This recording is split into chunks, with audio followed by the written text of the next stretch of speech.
Um comprimido para a pressão pela manhã, outro para o coração à noite e um terceiro para as articulações depois do almoço. É um cenário familiar, não é? Mas será que você está fazendo tudo da maneira correta? Hoje vamos abordar erros subtis, mas extremamente perigosos na administração de medicamentos, que os nossos pais e avós frequentemente cometem. E acredite, alguns deles podem realmente surpreendê-lo. Fique conosco para descobrir como um hábito, à primeira vista inofensivo, pode levar a consequências graves. E claro, como evitá-las.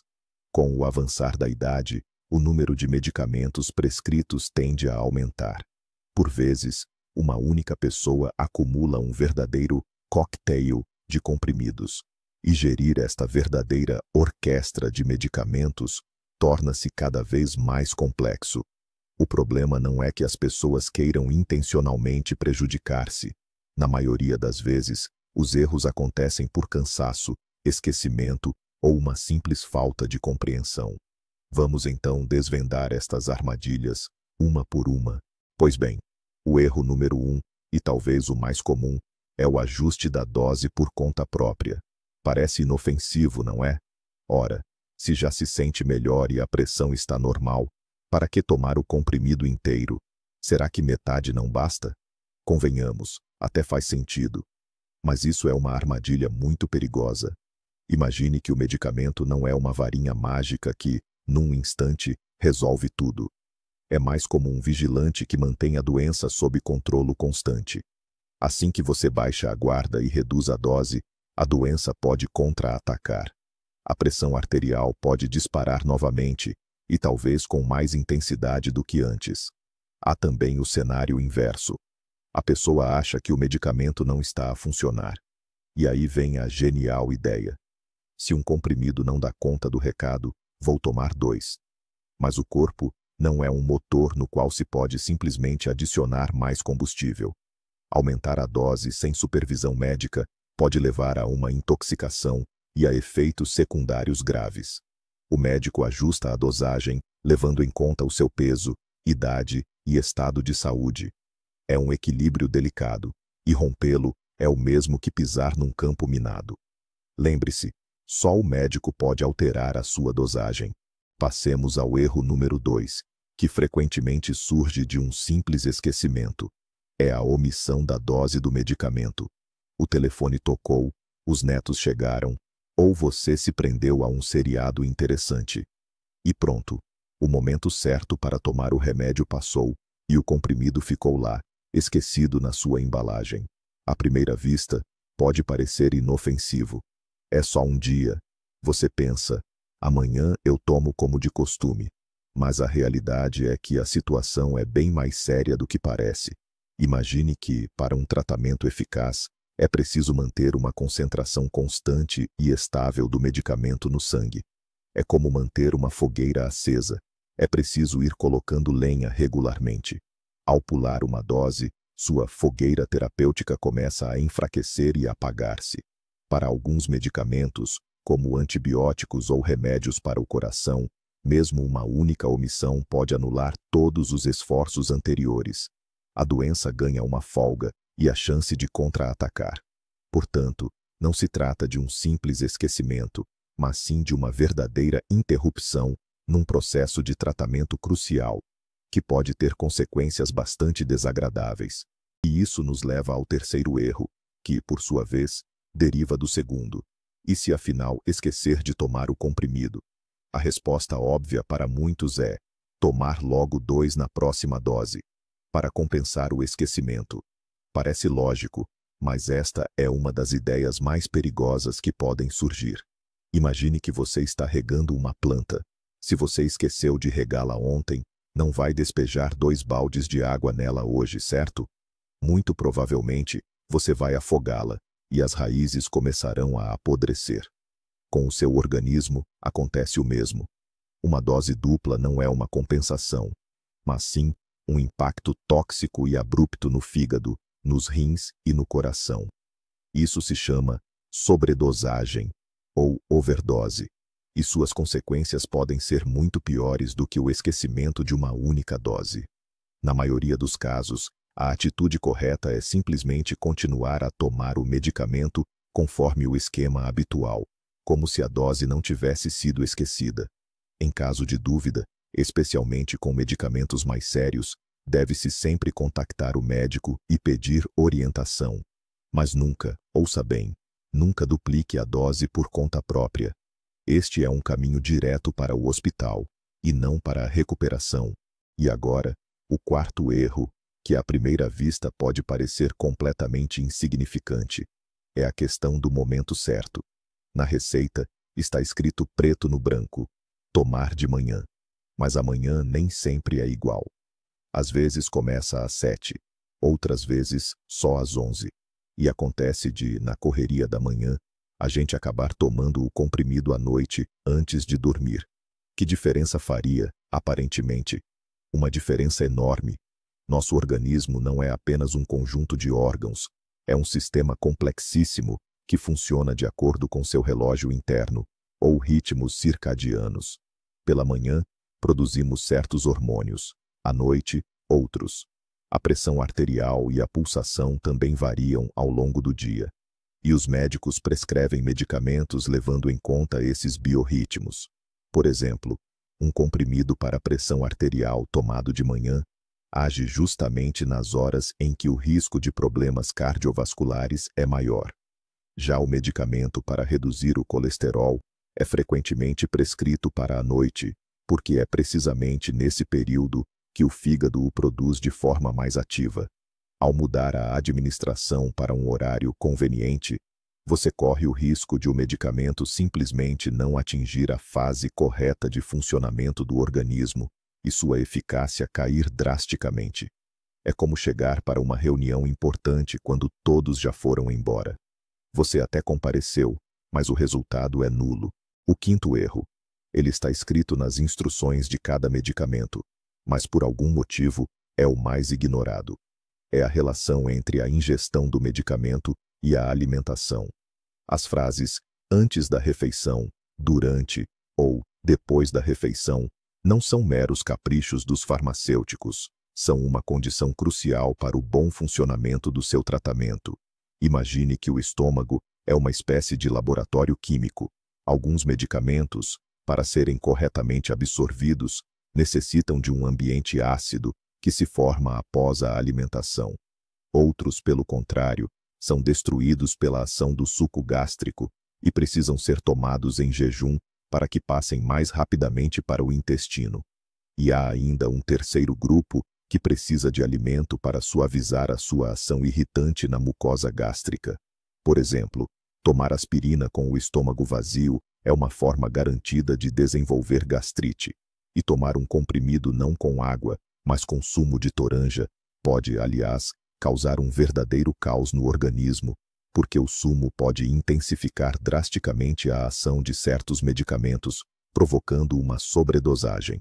Assim, da próxima vez que vir esta pequena indicação, leve-a com toda a seriedade. Dela depende não só a eficácia, mas também a segurança do seu tratamento. Certo, sobre a forma de tomar, já resolvemos. Agora, vamos dar uma olhada na sua farmácia caseira. O erro número 6, e um dos mais comuns, diz respeito ao local onde você guarda os seus medicamentos.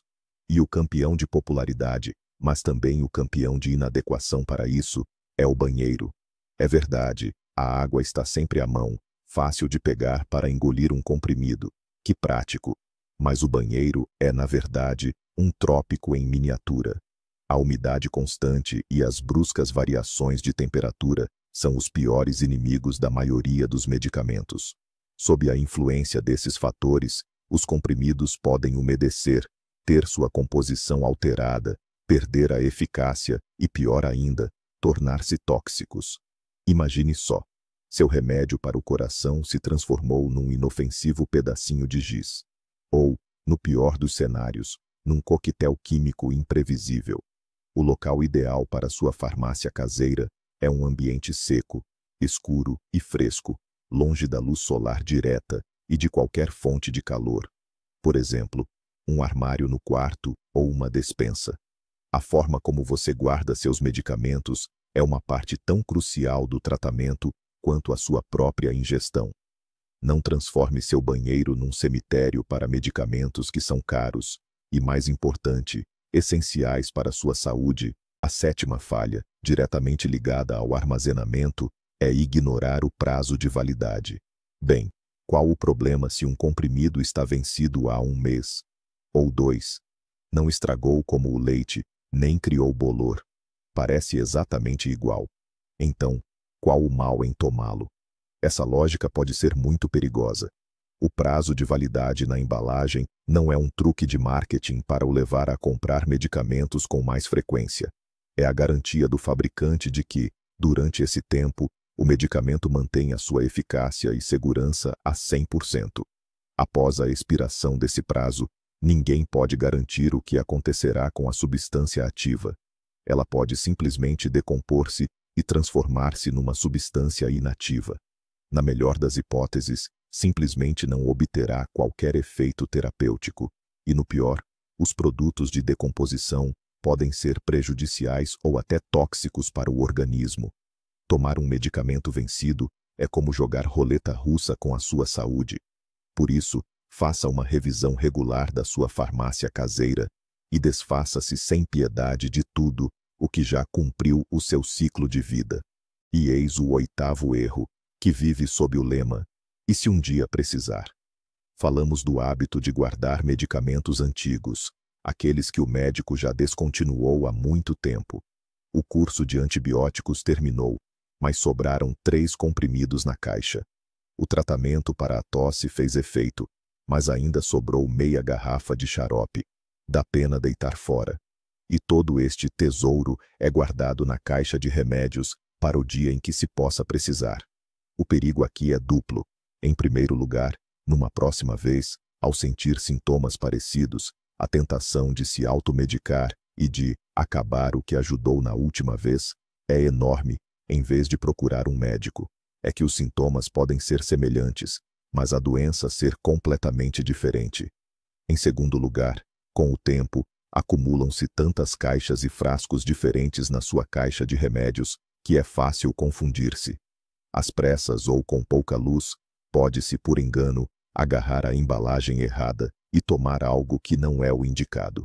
A sua farmácia doméstica precisa estar organizada e, acima de tudo, atualizada. Nela deve haver apenas o que está a tomar atualmente, sob prescrição médica, e um kit básico de primeiros socorros. Tudo o resto é apenas tralha desnecessária que gera confusão e incita a perigosa automedicação. O 9º erro é o intelectual. Ele nasce da autoconfiança excessiva, daquela crença de que já sabemos tudo e melhor do que qualquer um. É a pura e simples preguiça de ler a bula.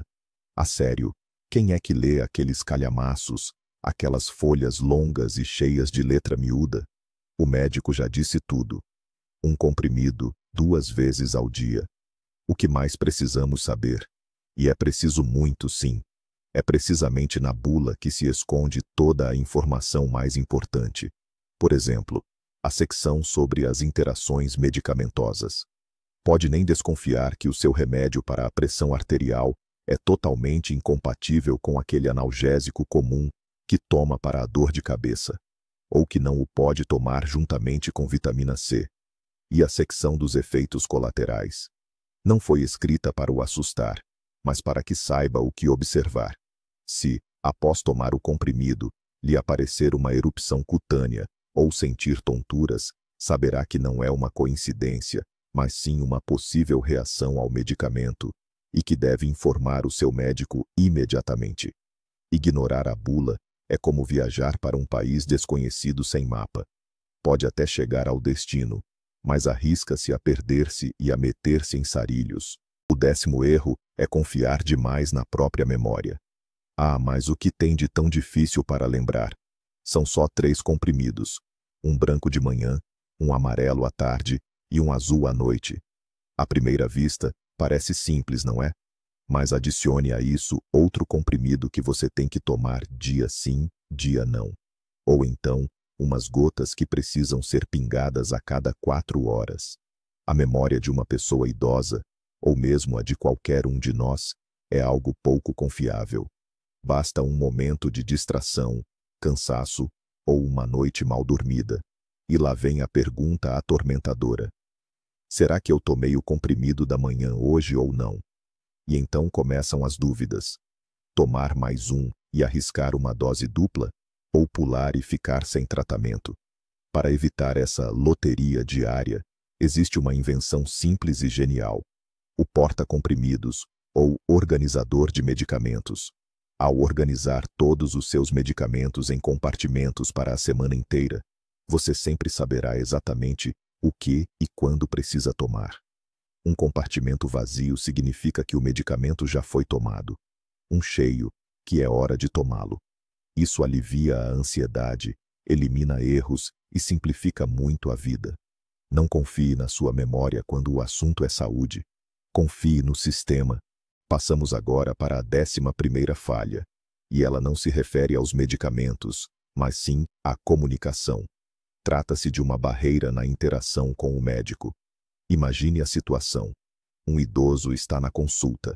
O médico fala rapidamente, usando termos médicos complexos. O paciente, devido a problemas de audição, não consegue ouvir bem ou simplesmente não entende algo, mas sente-se constrangido em perguntar novamente. Não quer parecer ignorante nem ocupar o tempo precioso do médico. Ele apenas acena com a cabeça, finge que entendeu tudo, mas sai do consultório completamente perdido. Afinal, este comprimido é para tomar antes ou depois da refeição. E o que foi que ele disse sobre os efeitos secundários? No fim, o plano de tratamento, tão cuidadosamente elaborado pelo médico, desmorona-se por um simples mal-entendido. Não há nada de vergonhoso em perguntar, em pedir um esclarecimento, em pedir para o médico escrever o esquema de toma num papel, com letras grandes e legíveis. Um bom médico estará sempre disposto a ajudar. A saúde é uma área onde não deve haver espaço para a timidez ou para meias palavras. É melhor parecer um pouco insistente no consultório do que ter de enfrentar sozinho, mais tarde, as consequências de um tratamento incorreto. O 12º erro é uma consequência direta do anterior. Quando alguém não recebe instruções claras do médico, vai procurar conselhos. Onde? Exatamente, na internet ou na vizinha, a Dona Maria. É a consulta com o Dr. Google e com os curandeiros populares. Uma simples pesquisa online revela centenas de artigos e fóruns onde pessoas experientes partilham as suas histórias de sucesso. Ah, mas a mim, para a pressão, ajudou-me uma tintura de alho. E eu nem bebo essa química, só me trato com tanchagem.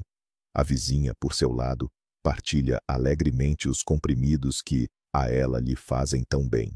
O grande perigo destes conselhos é que ignoram completamente as suas características individuais. Um medicamento que funcionou perfeitamente para uma pessoa pode ser veneno para outra. E os remédios populares, que parecem inofensivos, podem entrar em conflito com o seu tratamento principal. A internet e os vizinhos são excelentes para partilhar receitas de bolos, mas não para o tratamento de doenças sérias. A única fonte fiável de informação sobre a sua saúde é o seu médico assistente, aquele que conhece o seu historial clínico e tem a formação adequada. Tudo o resto é uma lotaria onde a sua vida está em jogo. O erro número 13 é um fruto da era do marketing. A fé cega em produtos milagrosos anunciados na publicidade. Televisão e internet estão repletas de ofertas tentadoras, como o inovador remédio para as articulações do professor Ivanov, ou uma mistura única de ervas para limpar os vasos sanguíneos, que promete devolver a juventude. A publicidade promete uma cura rápida para todas as doenças, sem efeitos colaterais e sem a necessidade de ir ao médico. E muitas pessoas idosas, desesperadas por um tratamento eficaz, acabam caindo nessa armadilha. Elas encomendam esses produtos caros e muitas vezes ineficazes, começando a tomá-los junto com os medicamentos prescritos pelo médico. Na melhor das hipóteses, elas apenas gastam dinheiro à toa. Mas na pior delas, a composição desses milagres é desconhecida e imprevisível. Eles podem conter ingredientes que enfraquecem a ação do medicamento principal, ou, ao contrário, o potencializam perigosamente. Podem ainda causar alergias e outras reações adversas. É fundamental lembrar: se existisse um remédio universal para todas as doenças, ele não estaria sendo anunciado na televisão entre os programas. Ele já seria distribuído em todos os hospitais. Não confie em promessas publicitárias. Confie no seu médico. O 14º erro: misturar medicamentos por conta própria. Imagine a situação. Uma pessoa toma seus medicamentos regulares para pressão alta e diabetes. De repente, sente uma dor de cabeça. O que ela faz? Exato. Abre a farmácia caseira e pega o primeiro analgésico que encontra. Ou surge uma febre baixa, e ela logo recorre a um antitérmico.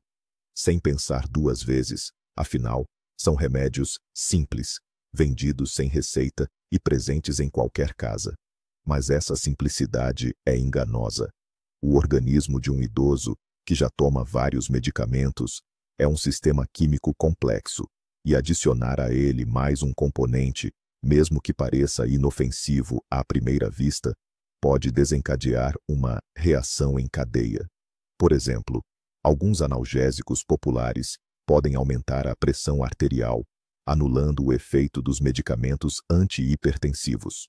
Outros diluem o sangue e, em combinação com anticoagulantes já prescritos, isso pode levar a hemorragias.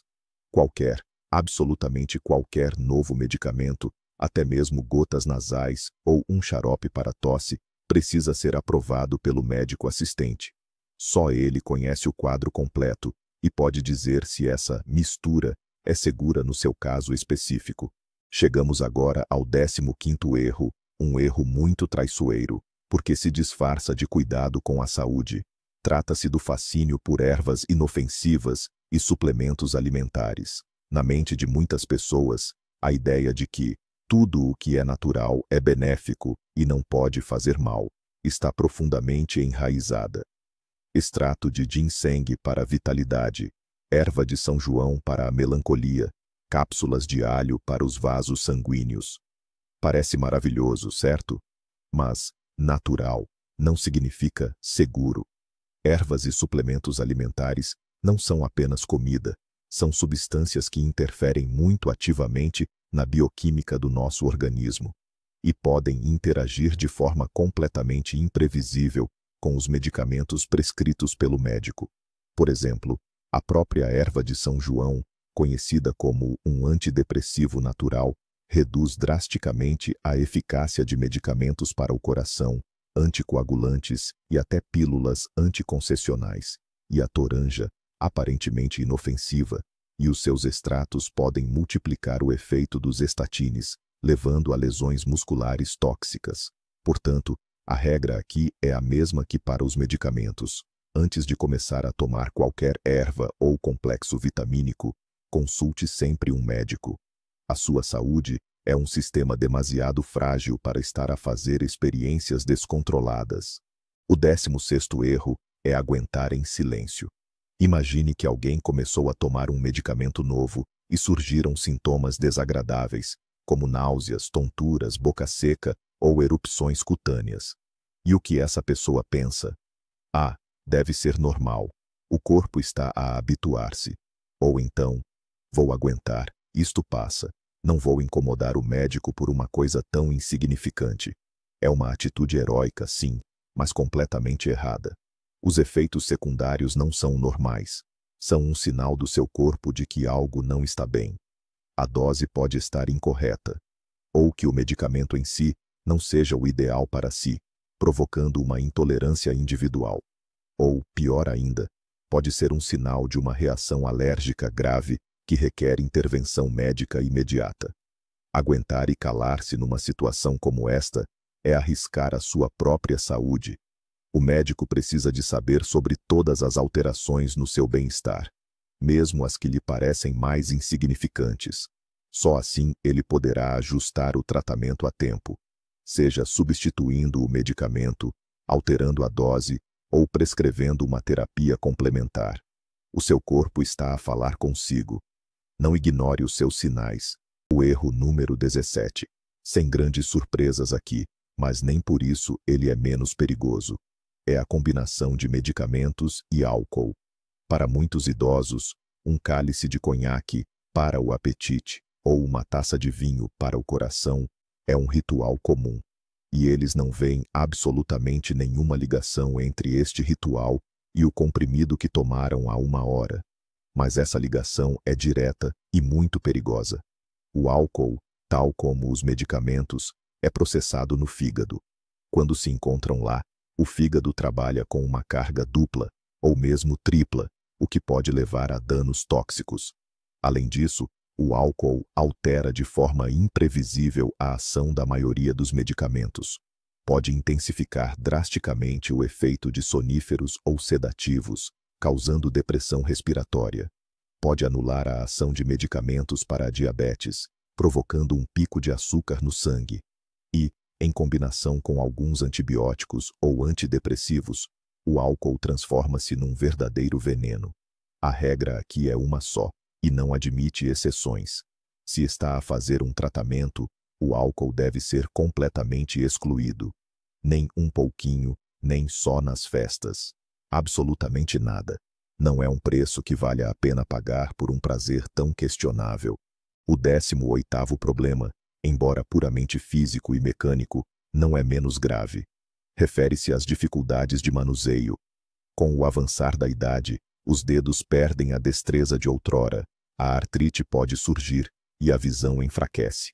Assim, uma tarefa simples como abrir um frasco com tampa de segurança transforma-se num verdadeiro desafio. Ou, ao tentar partir um comprimido ao meio, ele se esfarela nas mãos, resultando não em 2 metades perfeitas, mas sim num punhado de pó e fragmentos. A pessoa fica nervosa e irritada, acabando por tomar uma dose a olho ou desistindo por completo do tratamento. Isso leva a uma constante irregularidade na dosagem, o que pode comprometer e até anular a eficácia de todo o tratamento. Felizmente, há soluções para este problema. Nas farmácias, encontram-se dispositivos especiais, abridores de frascos e divisores de comprimidos precisos. Se um familiar ou ente querido tem dificuldade em manusear os medicamentos sozinho, é aconselhável dividir os comprimidos previamente e organizá-los nas caixas de um doseador de medicamentos. Pequenos gestos e utensílios tão simples podem fazer uma diferença crucial na precisão e regularidade do tratamento e, consequentemente, no seu sucesso. O 19º ponto, intimamente ligado ao anterior, aborda uma das causas mais comuns de confusão: a má visão. Imagine uma mesa onde estão dispostos 3 ou 4 tipos de comprimidos. Eles são pequenos, muitas vezes semelhantes em forma e cor, brancos e redondinhos, e as inscrições nas embalagens são feitas com uma letra tão minúscula que nem com uma lupa se conseguem decifrar. Nestas circunstâncias, confundir um medicamento para a pressão arterial com um comprimido para a azia é a coisa mais simples do mundo, sobretudo de manhã, antes de estarmos totalmente despertos, ou à noite, com iluminação deficiente. As consequências de um erro destes podem ser gravíssimas. A solução aqui passa pela organização. Não guarde todos os medicamentos juntos, num só lugar. Utilize uma caixa organizadora de comprimidos com divisórias e legendas grandes e legíveis. Pode colar autocolantes coloridos nos frascos ou escrever o nome dos medicamentos com letras grandes, usando um marcador permanente. Se tiver oportunidade, peça a um familiar ou amigo para separar os medicamentos para cada dose com antecedência. A visão, infelizmente, não tende a melhorar com o passar dos anos. E a nossa missão é criar um sistema onde um engano causado pela má visibilidade seja simplesmente impossível. E chegamos agora ao nosso 20º erro. Este talvez seja o mais complexo, pois muitas vezes reúne várias das falhas que já mencionamos. Possui um nome médico um tanto complicado: polifarmácia. Mas, para simplificar, trata-se do uso simultâneo de um número excessivo de medicamentos. Imagine uma situação típica. Um idoso é acompanhado por um cardiologista devido a problemas cardíacos, por um endocrinologista por causa do diabetes e por um reumatologista por conta de dores nas articulações. Cada um desses profissionais, um especialista de excelência em sua área, prescreve um tratamento específico. O cardiologista, 3 medicamentos. O endocrinologista, 2. O reumatologista, mais 2. Muitas vezes, esses especialistas não estão cientes dos tratamentos indicados pelos colegas. No fim das contas, o paciente acaba com uma lista que pode ter 7, 8 ou até 10 medicamentos distintos. É impossível prever como todas essas substâncias químicas irão interagir no organismo de uma única pessoa. Isso se torna um verdadeiro experimento químico descontrolado. A regra de ouro, portanto, é que o idoso tenha um médico principal, um clínico geral ou médico de família, que o acompanhe de forma constante. É este profissional que deve estar a par de todas as prescrições dos especialistas e ajustar o esquema de tratamento geral, eliminando o que for supérfluo e prevenindo combinações perigosas. Mas sabem o que é mais revelador em toda esta história? O maior e mais grave erro não é nenhum dos que acabamos de mencionar. É aquela mentalidade de "isso não vai acontecer comigo" ou "os meus pais fazem tudo certinho". Muitas vezes, os problemas começam precisamente pela nossa falta de atenção. Vemos um ente querido a tomar um punhado de medicamentos, mas não nos questionamos: quem está a controlar este processo? Nós próprios compramos na farmácia vitaminas úteis ou um suplemento para as articulações, sem pensar como estes produtos podem interagir com o tratamento principal. E aqui está o ponto crucial. Por vezes, na tentativa de ajudar, tornamo-nos, sem querer, cúmplices desses erros. A consciência de que a responsabilidade não recai apenas sobre o idoso, mas também sobre a sua família, muda tudo. A principal conclusão é simples. A segurança dos nossos entes queridos não é só responsabilidade dos médicos, mas também nossa. Uma simples conversa, ajudar a organizar a medicação ou uma visita ao médico em conjunto podem prevenir problemas sérios. Obrigado por terem acompanhado este vídeo importante até ao fim. Se aprenderam algo novo e útil, por favor, deixem o vosso gosto e subscrevam o canal. É importante para nós saber que este tema vos interessa. E agora uma pergunta para vocês. Com quais destes erros vocês ou os vossos entes queridos já se depararam? Partilhem as vossas histórias nos comentários. A vossa experiência pode ajudar outras pessoas.